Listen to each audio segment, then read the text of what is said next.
नमस्कार, जय हिंद साथियों। कल से देश भर में एक भ्रामक खबर फैलाई जा रही है। कहा जा रहा है विपक्ष ने महिला आरक्षण बिल गिरा दिया। सारा गोदी मीडिया चिल्ला चिल्ला के, चीख चीख के वही बात कह रहा है जो मोदी जी कहते हैं, जो भारतीय जनता पार्टी के लोग कहते हैं। मैं तो कह रहा हूं इन चैनलों को अपना नाम बदल के बीजेपी के नाम से रख देना चाहिए। बीजेपी का मीडिया प्रकोष्ठ बन के लोग काम कर रहे हैं। एक झूठी और भ्रामक खबर कि महिला आरक्षण बिल विपक्ष ने गिरा दिया, यह चलाया जा रहा है। और कल से मैं देख रहा हूं पूरी की पूरी भारतीय जनता पार्टी महिला हितैषी बन गई है। वो पार्टी जिसकी मातृ संस्था आरएसएस ने 100 वर्षों में एक भी महिला प्रमुख नहीं बनाया आरएसएस का। वो पार्टी जिसकी मातृ संस्था आरएसएस में महिलाओं का प्रवेश वर्जित है। वो भारतीय जनता पार्टी और जनसंघ जिसका आज तक कोई भी अध्यक्ष महिला नहीं हुआ। वो पार्टी, वो बीजेपी जो मणिपुर पे खामोश रहती है, हाथरस पे खामोश रहती है, अंकिता भंडारी के मामले में खामोश रहती है, जो बलात्कारियों को संरक्षण देने का काम करती है, वो कल से महिला हितैषी बन गई है। और मैं देख रहा हूं कि पूरी की पूरी गोदी मीडिया उनके पक्ष में खड़ी है। पहली चीज तो मैं देश के लोगों को स्पष्ट तौर पे कहना चाहता हूं कि महिला आरक्षण बिल 2023 में जो पास हुआ था वो देश भर में लागू हो चुका है। यह उसका नोटिफिकेशन है। 16 अप्रैल 2026 को 3 साल के बाद, याद रखिएगा 3 साल के बाद इस बिल को नोटिफाई किया मोदी जी ने।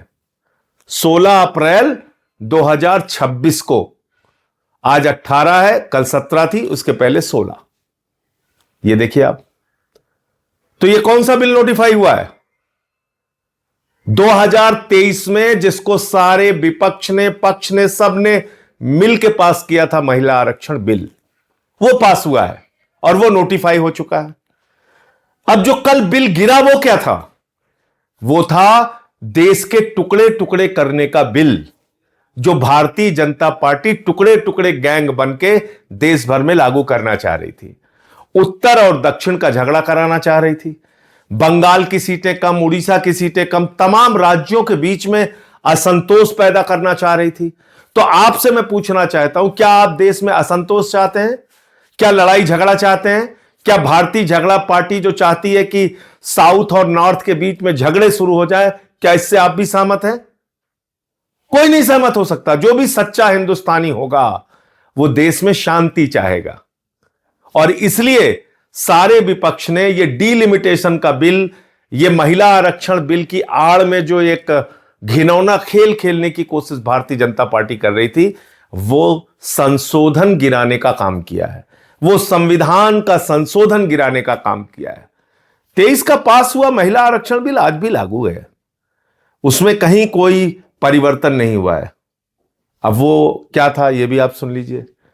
महामानव ने 2023 में जो महिला आरक्षण बिल पास किया था, उसमें उन्होंने लिखा था कि पहले जनगणना होगी, जनगणना के बाद डीलिमिटेशन होगा, डीलिमिटेशन के बाद आरक्षण होगा। यह किसने लिखा था? 2023 में महामानव आदरणीय नरेंद्र मोदी जी, उन्होंने लिखा था। हमने नहीं लिखा था, गोदी मीडिया के लोगों, हमने नहीं लिखा था। यह आपके महामानव आदरणीय नरेंद्र मोदी जी ने लिखा था 2023 के बिल में। और तब हमने कहा कि भाई 543 में 33% आरक्षण दे के मामला खत्म करो ना। क्यों इतना लेट कर रहे हो कि पहले जनगणना होगी, फिर डीलिमिटेशन होगा, फिर आरक्षण होगा, और ये 29 के बाद यानी कि 34 में लागू होता मोदी जी के हिसाब से, जो 23 के बिल में है। अब वो 3 साल के बाद कह रहे हैं नहीं साहब, हम बड़े हितैषी हो गए हैं, हम तो बस इसको पास करना चाहते हैं। यह कितनी झूठी और बेबुनियाद बात है कि 3 साल तक वो 2023 का बिल इन्होंने नोटिफाई नहीं किया था, जिसके ऊपर संशोधन लेके आए। 16 अप्रैल 2026 को आनंद फानंद में उसको नोटिफाई किया इन्होंने। और अखबारों की हेडिंग आप देखिए। चलिए, गोदी मीडिया वाले गलती करते हैं, बात समझ में आती है। मैं आपको दिखाता हूं, ये अखबारों की हेडिंग पढ़ के तो मुझे इन लोगों के दिल दिमाग पे तरस आ रहा है कि क्या ये सोचते हैं, क्या कैसे काम करते हैं। महिला आरक्षण बिल लोकसभा में गिरा, हिंदुस्तान अखबार की प्रमुख हेडलाइन है। अब आप देखिए, महिला आरक्षण पर विपक्ष का अड़ंगा, दैनिक जागरण अखबार की हेडलाइन है। ये आप पढ़े लिखे संपादक होके अखबारों के, आप इस तरह की खबरें, भ्रामक और झूठी खबरें फैला रहे हैं। महिला आरक्षण बिल तो लागू हो चुका है देश भर में। आगे बढ़ते हैं। अब बात आती है डीलिमिटेशन के नाम पे ये क्या करना चाह रहे थे। ये इस बिल को आनन फानन में क्यों लेके आए? क्योंकि इनको बंगाल और तमिलनाडु का चुनाव दिख रहा था। इनको लगा हम देश भर में ये प्रचारित करेंगे कि देखिए देखिए साहब, महिलाओं के आरक्षण के खिलाफ है पूरा का पूरा विपक्ष और हमको चुनावी फायदा हो जाएगा। लेकिन मामला उल्टा हो गया।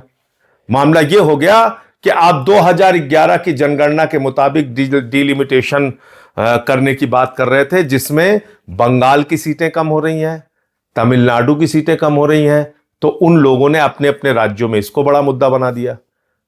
तो लेने के देने पड़ गए, लेने के देने पड़ गए मोदी जी को।